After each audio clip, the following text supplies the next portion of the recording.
Another day, another basketball stories na naman ang pagkikwentuhan natin. At ngayon nga yung pag-uusapan natin ang balitang pagkuha ng Los Angeles Lakers kay Bol Bol at ang balitang bumalik na nga daw ang Splash Brothers ng Golden State Warriors. Ilang araw na lang ang natitira bago magsimula ang training camp ng Los Angeles Lakers na gagawin nila sa loob ng kanilang pasilidad. Kaya lahat nga ng kanilang mga players at miyembro ay sumasama na sa lahat ng kanilang mga ginagawang practice na mga nagdaang araw. Maging ang kanilang superstar nga na si Luka Doncic nakakagaling pa lang sa paglalaro sa nagdaang Eurobasket.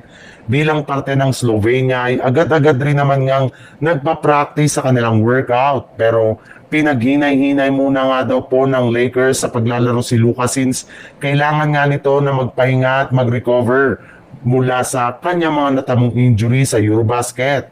At kasabay nga ng pagbabalik ni Doncic sa Lakers ay may lumabas nga na balita na pinag-iisipan na nga ng kanilang team ang posibilidad na pagkuha sa batang big man na si Bobo matapos hindi ito pabalikin ng Phoenix Suns sa kanilang lineup ngayong off-season.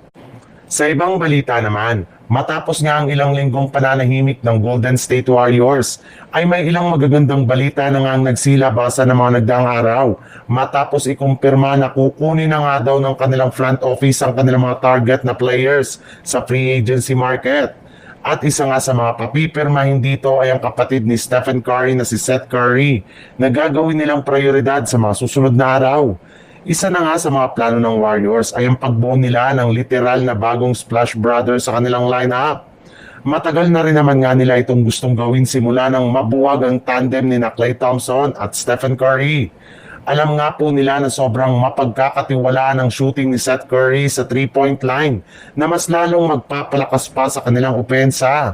Ang kaso lang, kapag kinuha nga nila ito at itandem kay Steph, ay posible nga na manghina ang kanilang depensa sa kanilang backcourt na siyang magiging kahinaan ng kanilang team at posibleng konteryahin ang kanilang mga kalaban sa darating na season.